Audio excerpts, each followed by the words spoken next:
Maybe we hit with the ask us anything. Yeah. All right. We're already live. No viewers yet though. 10 seconds in. No one cares. No, I'm just joking. All right. People are tuning in. We're working it. Ashton and I in person. We're an hour behind. Yeah. I've evacuated to Oren's house. We live together now. Yeah. There's just alpha 24/7. You want to arm wrestle? We just get this word. This is our new show. We're about to have a Brandfathers hype house. Yeah, Jordan's about to move in. That'd be indeed. All of us in SoCal. I could support it. How do you feel about it? What's your thoughts having now relocated to scenic Orange County? I'm completely all in on Orange County. Except for coffee's expediency. Expediency. But eventually you're going to give a lifestyle shift. Yeah, as the cannabis rises, your expectations for coffee speed lower, and then you even out. Yeah, that sounds right. Indeed. Well, the Brandfathers are here. It's 2025. We do feel like we need to let people in. We haven't been doing a regularly live stream.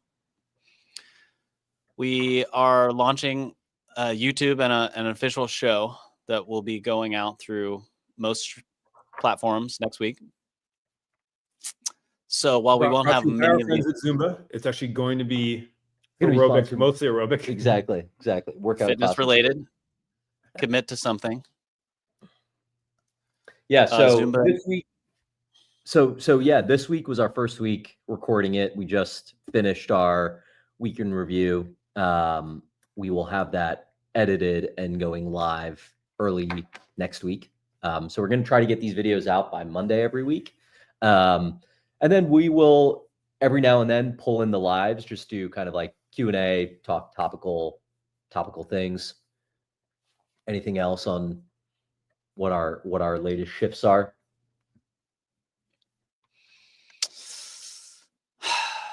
Well, keeping it dynamic and compelling. Yeah. We're just trying to level it up. Yeah, I think people feel they kind of noted they want to be able to listen instead of just purely while it's live, get it regular. So I think doing it in the more podcast format will be solid. And then with Spotify launching video podcasts, obviously what we do and talk about is very visual. So being able to kind of put that on there and then have it complemented by YouTube as well should be good. Well, if there's any topics or anything, please feel free to drop in the chat because we are kind of prepping for what that looks like and what we hit week to week. Mm-hmm. We were very fitness focused on this first week. Yeah, covering the New Year, New You campaigns, levying criminal charges against brands that deserved it. So we will have that episode coming out on Monday. I just wanted to go live briefly to talk about some of the changes. So we will keep everyone posted who is a weekly listener that we won't be doing the weekly live every week, but we will be posting links to the podcast on Mondays through all of our social channels. Yeah, and it will be on its own new dedicated Brandfathers channels and whatnot as well. I think yes, we've leveled up from the Brand Brothers to the Brandfathers. We've gotten promotions in 2025. Yeah, there was some light lawsuits with multiple brotherhoods, all racial backgrounds. Property Brothers. Yeah, Property Brothers. We're locking in. Yeah. But all right, is that the we just recorded the podcast for an hour, so everyone's talked out pretty much. So that's MO. Just a quick update over here. Yeah, if you have any thoughts, any info, you can drop it in the comments, or you could just DM us directly. But we will have the new podcast dropping on hopefully Monday. Yeah, I would also love, like, what are people's, listening preferences, watching preferences? I feel like a lot of people have said they want to be able to listen passively and not have to tune in at the exact live time. So we're trying to honor that. We are going to have YouTube sessions that are, 20 to 45 minutes. And then our show where we're recapping the biggest news in marketing bi-weekly. We'll have that as well. So y'all let us know where you want to consume and we will accommodate as such. Yeah, and we've talked about it before. What we will probably live stream is when there are big events. So there's, Jake Paul, Tyson fight. We'll probably do a stream of that, give our commentary while that's going on. Maybe we'll do that for the Super Bowl. Who knows? Yeah. Yeah. We should be doing the TikTok hearings, just offering straight legal analysis. Oh my gosh. We should go to DC. I was listening to the lives on the TikTok hearings. So we will see. We'll stay tuned on that. Yeah, Carson, we are going mustache mode all 2025. Perhaps all 2025.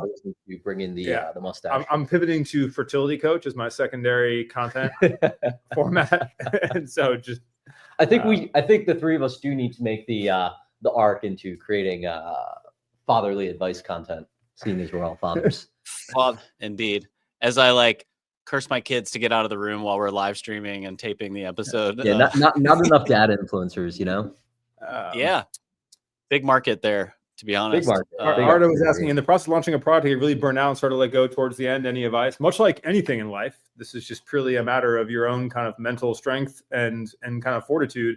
You just have to remind yourself what it is that you're going for. And I can't recommend the brick highly enough. Ashman's got his phone resting on a brick currently. It's the best product ever made. If you are letting yourself go and you're spending any of that time on social media, then you are you're doing that to yourself. You just got to hang with it. We all deal with that stuff. Everyone works with it, but don't limp to the finish line. You know what I mean? Well, you guys tell me the use case for the brick. I desperately need something like this. I've tried limits. I've tried. Yeah, please go ahead. You tap your phone against it. You select the apps that you want to brick, so that you want to block out. So for me, it's TikTok, it's WhatsApp, it's Instagram, and it is my email too on my phone. So I lock those apps. You tap your phone against this. Okay, now those apps are not accessible on your phone. And then I leave this in my bedroom in a drawer, and I make it hard to access. And so when I go into my office, I have my computer on, but I don't have Instagram or TikTok or any of those things on. I don't use that for my laptop. And so my phone is just phone calls and text messages. So it's great for focus. Yeah, because also I basically will be. I just check analytics. I found it's my problem. I'll go oh, how's my post doing? I'll open up YouTube Studio and Instagram and be like, how is stuff doing? It doesn't fucking matter. I'm not interacting. I'm not doing anything. It's not gonna change how much I open it. And then same thing with Twitter. I just open Twitter. My default, if I am working and I'm my brain stops going, I'll just open Twitter. And so I literally, at the beginning of the day now, I do the brick. I will leave it either in here, which is inside my garage, or I will leave it upstairs. So it's away from my office. And I just I'll keep it on for 10 hours. And then the other one is at night, I leave it downstairs. I brick all social media so that when I wake up in the morning, I don't go on social media, which is one of the biggest changes. I wake up, take a fucking breath, I stretch, I hang out with my family, and then I go on social media, Yes. So I do that. I lock my phone in the closet. I actually want to retrace, I'm very tactically. So you're putting the brick on the phone, or you're bringing it down. Can you walk me back to it? It activates it, and then you can move it away, and then basically it makes it hard for you to then. And then some people can just brick it and just keep it nearby or whatever it is, but basically means you're not going to turn it off unless you really have to. Oh, so the brick. So once you tap it, it's the thing, and then you could go throw that across the street or something, and you would have to go back over there to go get it or put it upstairs. To be able to use any of those. Correct. Oh. And so I have been using, prior to getting the brick is $40 too, so it's great. Yeah, it looks prior to using the brick, I was using Screen Time, which is Apple's default thing, so you can set limits on each app. Yeah. The problem is with that, it's so easy to override. You can just be oh, give me one more minute, and then it's I need something more. The apps are they're almost impossible. I was doing override. that with 1 sec, where it's 1 sec is great because it makes you it basically makes you wait 5 seconds before you open it. I found that reduced it, but didn't kill it. Right? Yeah, and the brick kills it. Yeah, I don't know if it works for Android or not. I assume basically everything does at this point.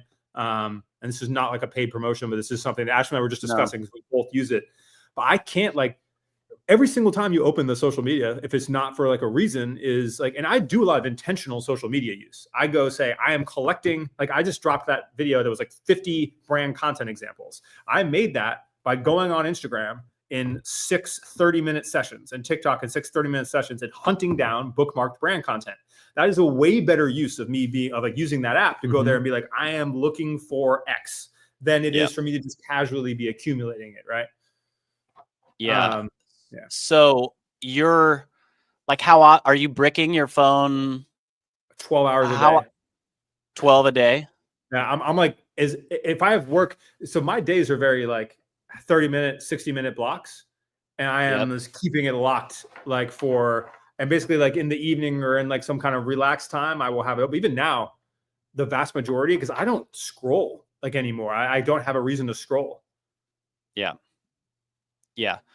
That definitely, well, maybe we should get Brick as a paid sponsor. The email one's interesting too, because I used to do that. I used to only do, I think it's just like a Tim Ferriss thing. I would check my email at 9, and I would check my email at like 4. Yep. And I would only do that, and that was very effective. I get a lot less email now that I'm not like at a corp job, so same. It's less of a worry. The WhatsApp is an interesting one too.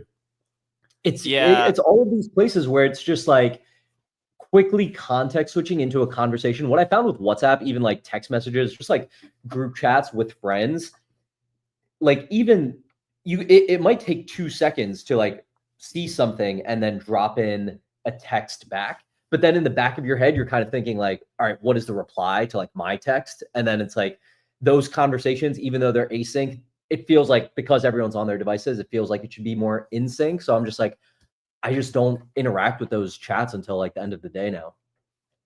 Yeah. So I went through all this like back at Nike, like you said, Oren, with corporate email, it's like, it just was such a massive thing. So I took off all notifications from my phone. Like there's no push notification. I don't have any red tabs on any of my, there's no red, like, because it's the color of fight or flight.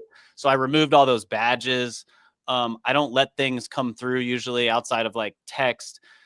Where I'm getting, and I would be curious, y'all, we're all we're at least all contributing to social in some way more than passively consuming, but we can get sucked in. The thing that I really struggle with is I've had my phone number now for 20 years, and now between Instagram messaging, LinkedIn, like Twitter, like DMs, TikTok, I'm just like, it's a barrage of like incoming, messages from all different types of places. And I've been debating. I got the light phone 2 years ago. It didn't really work as well. I've just been really trying to think. It sounds like this could be a good setting that time, right? Like, so I'll have that where I come down in the morning. I haven't looked at social yet. I make my post. I always post in the morning. I check everything out. I go through my messages. I go through my emails, and then I brick my phone. And like, so I have this where I'll still look at everything. I'll still go through whatever. It's like my channel. Like maybe I don't catch up on everything, but it's like, okay, that time is there, and that time is like allocated. And usually I'll literally go, and like my next block is I do the cut 30 Slack like for X amount of time, and I don't check it for a while until the next block. But it's, I think just having that structure to it, whereas the thing versus a constant repeat is just, I'm just extremely more effective, right? Yeah. Well, I don't start my day with it. I know, like yesterday, honestly, started my day looking at the weather, with snow here in Texas, and then the fires in LA. I could not stop, that base part of your alligator brain that's like the fight or flight. Like I couldn't stop looking at all the, LA, my beautiful LA friends and people. Like I just couldn't stop looking at it. And when I start the day that way, that dopamine, you just get all jacked up. Have y'all ever seen the light phone? Yeah. I've seen the light phone. I knew I wasn't gonna be able to do that. Yeah. I'll tell you my biggest mistake with the light phone was, so you basically can just take the light phone, for those of y'all who don't know, is basically like a phone light. It only has the basics. So it was like originally like a phone and an alarm clock. And then they added podcast and they've added music. The biggest mistake I made was if you take your SIM out of your iPhone, what I really took for granted and didn't realize was the amount of group texts that you're in, the amount of links and GIFs and emojis that people are sending, and all of that kind of short-circuited this a little bit. And so what I realized, if you want to do the light phone, you basically have to get a different number and have that as like your thing. And then you just leave like your iPhone somewhere else. Yeah, I don't think I could ever. I'm still participating in all of this. I'm just trying to limit the time spent participating in it, because I've just noticed it's like, I remember before I was on social media at all, when we first started our agency, I wasn't on social media at all besides LinkedIn. This was like 8 years ago now. I was just the most effective human I've ever been in my life, right? Like I worked X amount of time a day. I worked out. I like hung out. I didn't have anything else going on. And so just trying to, knowing that that's not possible necessarily now, how do you just optimize as much of that time is there? Because I think we all have 45 fucking projects. I'm still not as effective as I want to be on all of them. I think on the light phone, I remember when this came out, this was really interesting. And it reminds me of this like concept that I think, people in like software would often say there's like 2 ways to make money in software. One is bundling, the other is unbundling. And like we just perpetually swing between this cycle of doing it. And so so like what that means is, okay, with the iPhone, we got to this place where when it first came out, it was like the phone, the messages, and internet. And it's like we brought all of these things like into a computer, like in your handheld mobile device. It's not just for making phone calls anymore. So the iPhone like bundled all of this functionality together. Now we're, close to 20 years in on that experience. And we're like, hey, we actually just need dedicated devices for single things. Like when I read like e-read books, I will only read it on like a Paperwhite Kindle. And I have the Paperwhite Kindle from 2014. I've intentionally not upgraded that because I want no other apps or notifications or internet browsing experience on it. And so I think, it's just like it's an interesting lesson that I think probably applies like beyond software into like physical products, experiences too, if there's a lesson to draw from that. But I like standalone experiences now. To answer Carson's question, thoughts on outreach strategies for building a product design development studio, LinkedIn, the place to be. Instagram and LinkedIn, I think are the best for it. You get like top of funnel attention on Instagram, likely converts on LinkedIn. That's what I've seen is I will get like, for instance, when we did that Vermont merch project, I had a video do really well about it on Instagram. Most of the attention got it from there. And I got a bunch of LinkedIn DMs being like, I saw this project, I want to like, let's talk about doing this for my brand. And I think like that's kind of the funnel, at least as far as how I see that. It's like the attention happens in one place, but those people aren't going to like Instagram DM you to do work, but they will LinkedIn DM you if they put the two together. LinkedIn is an interesting place these days. What do you LinkedIn's guys thought? For me. I was super funny. I started to find this being like a thing where like people were like, oh, I follow your content on blank, and then they'll send the message on LinkedIn. Yep. Which is you see that too, and I think that's a good thing. But like the LinkedIn content is like my LinkedIn content does like okay, Yeah. Well, I can't figure out. It's funny because I literally all these messages I get on LinkedIn all start on like, I've been following you on TikTok. It's so interesting to me.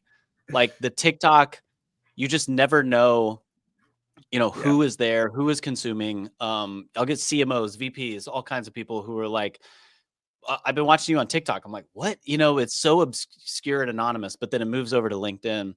I find LinkedIn's analytics really perhaps inflated.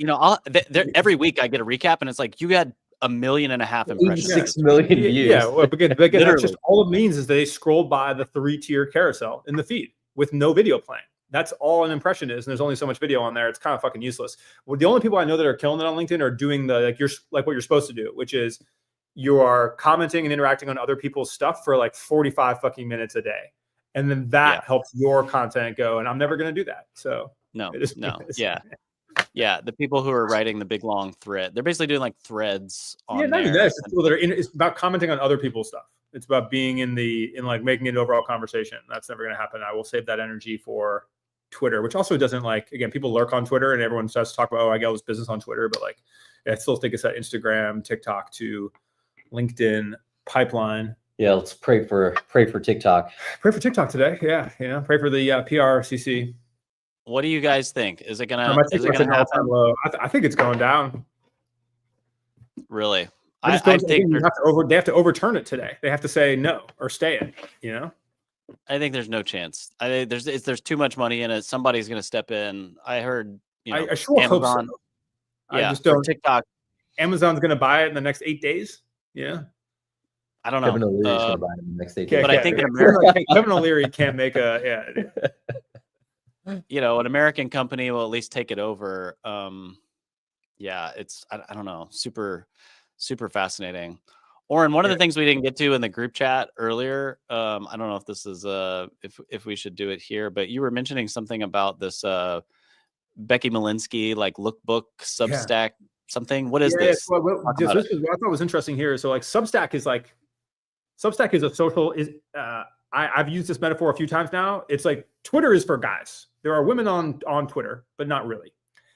Substack is for the girls, at least currently. And there is a thriving like women entrepreneur marketing, taste economy, news thing happening there with its own social media under it. And what I thought was interesting about Becky, who's like a noted, she's got like 67,000 on there, is they're treating her like an influencer. She's getting a collab the way like something Navy would have gotten a collab 3 years ago from Instagram. Yeah. They gave her an Alex Mill collection. That's not like, oh, we did a couple products. It's extremely tasteful. The landing page is super good. It's reflective of what she's done.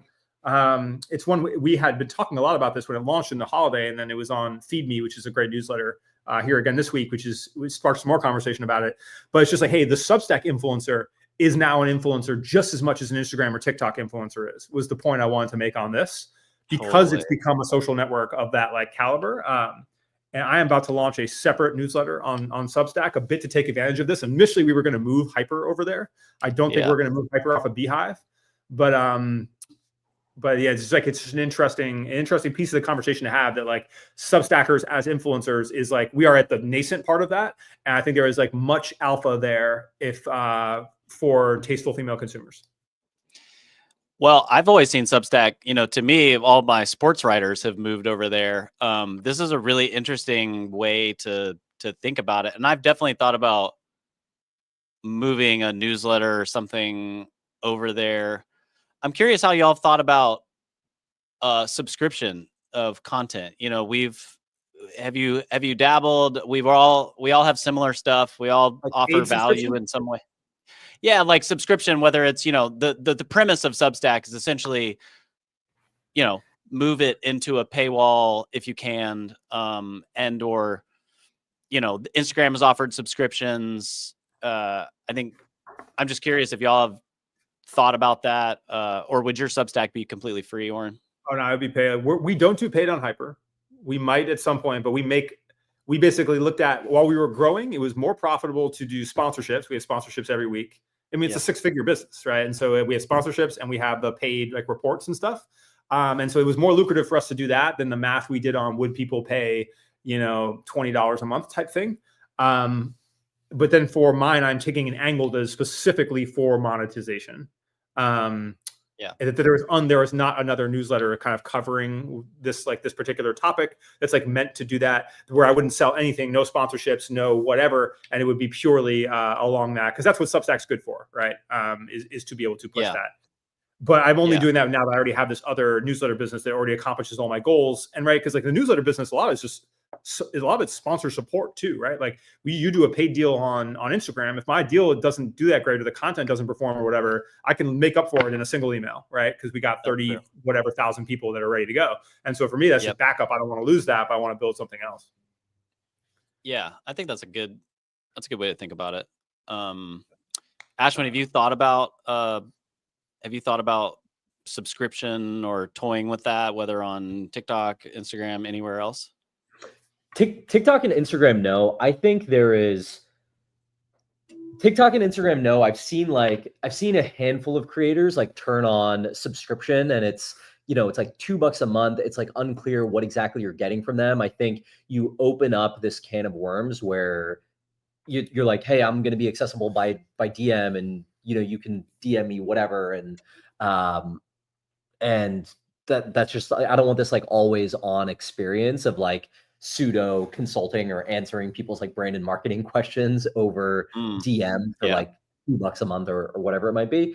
So I haven't done that. I briefly thought about newsletter stuff. I think if I were to lean into like creating newsletter content, it would be, rather than going really broad and trying to grow the biggest base possible, I would think of it as like, hey, I do like a lot of one-off hourly consults. What does it look like to provide a hyper valuable, hyper specific newsletter of weekly content to people who are, executives at like a marketing level or building a brand, and then how you reflect that in the value of the newsletter. So not $20 a month, but $200 a month, but you get a ton of alpha in there, and then you don't have to grow this massive subscriber base. But again, I don't know that newsletter content is stuff that I'm going to be really leaning into here. Do you have a newsletter, Ashwin? I have one for short form content and how brands should think about it. And it's like you both. It's I just have like a 12-step it's just like automated thing, and then it leads to a TikTok course that I put together last year. Okay, so it's just a funnel. It's not like just a funnel, not an ongoing thing. Okay, cool. Questions. We got a couple questions here, and then I got one too. On faceless theme pages. If you are at the top 3% of executing on that, then you can go make some money. If not, the only good thing about it is you're going to learn how social media works. It's a complete waste of time versus developing something for your brand or for you personally. It's just something. It's a dream that's being sold people that only a few people are good at, and I wouldn't do it. Speaking of TikTok, Oren, I actually want to double click on that. I wanted to see. I've seen this theme, and I don't know if y'all have been paying attention to this. I am seeing a lot of creators who are getting millions of views, and they have like 12,000 followers. And I think it's like this interesting thing where the new algorithm now just is like interest based. And if you're not compelling enough, like the personal brand is the thing that will outlast some of this other stuff. You don't get followed. That's the thing. All these people are now blowing up and they're like, oh, I still have this. Because people have already made their follow choices, right? And you have to do a lot more to earn that follow now. It's true. It's fascinating to see. Also, the marketing advice content. I talk about this a lot because obviously, like, there's a cottage industry of people that replicate the content that I or Ash or any of us made like 7 months ago, and they're like, "Well, we're not getting the followers, we're not getting the brand deals." It's like, yeah, you're making the same shit that everyone's already made. There's already that's already an industry. You have to create something new, and there's also this industry of like, if you don't know what you're talking about, type thing. Like the reason we all here get the brand deals is because everyone goes, "Oh, it's not just someone just like saying some stuff." They actually like know what they're talking about and like have the experience to back it up. And so, I think it's a lot harder to earn that follow now than it was prior. But then again, if your stuff is good, like look at the Girl in Blue Studios stuff where she's doing the, like, if I was starting a blank, I'd do blank, like purely idea-based content. Her followers fucking skyrocketed. Her stuff is great. And because she had a new format, like I've done a couple videos kind of like that, but she took a format that was kind of out there and then just made it her own in 1,000% way. And then just has fucking dominated. And so, but to do that, she had a completely unique approach. And that is like something that a lot of people they need a recipe, right? They don't want to go think of something specific. Yeah. Speaking of TikTok, have you changed strategies with the looming ban? Yeah, I went on YouTube. The reason this is streaming on YouTube and like built this YouTube base, and we're at like 35 or something now, specifically because I do think there's a high likelihood that TikTok is going somewhere. And TikTok has been an afterthought for me. If it survives, then I'm going to introduce a new TikTok strategy. But if not, that's why I went and built YouTube. Yep. And then someone asked, I saw a Facebook page with your names uploading constantly. Is that me or an impersonator? It's probably an impersonator. I auto post my Instagram, auto post to my Facebook reels. But if it's all old content or anything, it's an impersonator, and they're relentless. Yeah, totally. We've all got impersonators on TikTok and whatnot. I've got a question here from Instagram. What's the difference between an art director, designer, and creative director? So art director specifically responsible for the concepting and making amazing of visual content, right? A designer is actually responsible for the design, and the creative director is responsible for the concepting and making amazing of all levels of creative, of everything, right? Of everything from like the music to the web presence to the product design to the packaging. Like it's expansive. But look at it as like a designer is someone who executes, much like a photographer. An art director is someone who's conceptual but responsible for that one thing, and that job is kind of going away. It's like kind of shrinking in terms of like most photographers need to think like an art director. Most PMs and social media people are thinking like an art director. And then these art director jobs are being asked to be essentially creative directors, and it's becoming a little more interchangeable.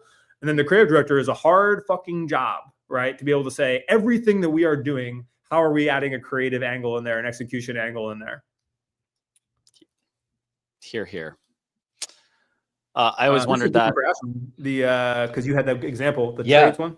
So I think this is an interesting one, and I go kind of both ways on I'm at this. this question. Yeah. Okay, cool. I Yeah. just want to make sure. So say it back so people know. we'll put it back in here. So would you have any ideas for more blue collar brands, trades, home services, plumbers, electricians? These are less sexy, but can really stand out with more aesthetic driven branding. So I have two thoughts on this. So one, I made a video about Pink's window cleaners. They're a window cleaner company based in Austin, Texas. They like have a very cute, fun brand. They have great merch. They seem to have great people who work there. And they have a great social presence as a result, which I suspect drives like a good amount of business for them. I think we're probably going to see more of that kind of approach in these in this like service sector, especially as you have like the MBA-ification of buying these like, you know, boomer local businesses, local service businesses that they are aging out of. And so I think we're going to see a lot more of that. The thing is, if we see a lot more of that and the new management of those businesses does not meet a quality or service threshold, that is going to start to be a negative signal. And there is, I had this interesting TikTok that I posted the other day that has like 1 million views, a ton of like commentary and engagement on it. And I basically highlighted an Aztec clay mask as well as like a honey brand that have like very unpolished designs. They seem like they were designed in like Microsoft Word by just like the family who like created this brand many decades ago. And I was like, hey, I have my theory on this, but I'm curious if there are products and categories where a unpolished or unfinished design almost is a better signal of quality. And there were a ton of people in here where they were talking about certain product categories and brands. And a lot of this came back to like the service industry space where people are like, hey, I don't want my HVAC guy to have like a super slick Instagram or super slick website or like a super slick truck. I want someone who's like been doing this for 30 years, who isn't going to rip me off with like fancy branding and marketing, who just knows what they're talking about. And so you do have to be careful about these things being negative signals in certain industries. You can't just layer in like design for the sake of design. But what I do think is there's a way to leverage social media to highlight your services and like your knowledge and impact through short form. And it doesn't necessarily. But the point about I also think is some of it is where you're at. Like for instance, like there are a couple people that are starting to make like nice aesthetic looking electric businesses and stuff around here in Orange County that 100% like if I have conversation with my neighbors about some shit, then I count it as like being a mainstream thing. And they're always like, oh, have you seen the da trucks? You know, and like and it's like it's a thing. And because a lot of people have made their money in pool cleaning and like I have a lot of like traditional industry people around me. And so I do think that we are in especially more upscale neighborhoods, like is more of a conversation than ever. And like even like there is a guy who has a pool cleaning business near me who is going through a rebrand right now, he has not thought about a visual thing a day in his life, but he saw one of these other companies who they have like these carbon fiber wrapped trucks and was like, I need some shit like that, you know? And so I do think that there is a conversation of that happening because the whole world is becoming a little more marketing open. Now that said, I don't think it needs to be like yassified, but like, I do think that there is something to be said for it. Yeah. I think location is a super important point. I think it's telling that like Pink's is based in Austin, Texas. I mean, here we're in SoCal, like you kind of get it. But I also do think like when it comes to aesthetic, like the other thing too is like, so there's a company, I forget what they're called, with like these like carbon fiber wrap vans and shit that's around here. I only have like 3 or 4 of them, but it's a conversation I've had like 6 times with people because guys are like, that's sick. And I think that again, not the yassified aesthetic, our ideas of good design, any of the packaging stuff we post. If you make a truck for a service that guys say that's sick, or you make your real estate business has a sign outside that moms are like, their eyes are drawn to, you are going to win. Right. And so or you're set up yourself up to win. So I do think that is an interesting angle to think about. Let me show you this kid. This is what came to mind. This kid has a window tinting business here in Dallas. And he does this like, this one's for the ASMR content. Let's do it. And it's like very, it's the spray, it's the cut, it's the great, of course. So yeah. Oh, it's like so good. It's got cool cars, it's got different colors. He's always got like, Dak Prescott's car, or someone. Yeah, for better or for worse. Yeah. I've been tagged in that video a couple times, and there's only one thing to do, and that's to try it. So let's do it. Yeah. Anyway, there's a lot of good stuff here. I'm sure Cody Sanchez is buying up all these trade businesses. I'm sure she'll be launching the content playbook soon after her political run and soon in 2025. Tips for creating. What do you see? I've got to bounce. I've got to get out of We've here. got to get to work. Okay. We're popping off. I know some other questions, but appreciate y'all joining. Like we mentioned, we are turning. This will be a podcast starting next week with its own dedicated YouTube channel instead of going live. So I know a lot of people missed that at the beginning, but we will be under the Brandfathers. We will post it on our social when it goes live, but we will have the weekly recap of all things marketing happening in podcast and YouTube form. Appreciate y'all making the swap with us. Thank you. Indeed. Bonus points to anybody who can find the Brandfathers YouTube channel that has no branding or anything on it already. All right, y'all.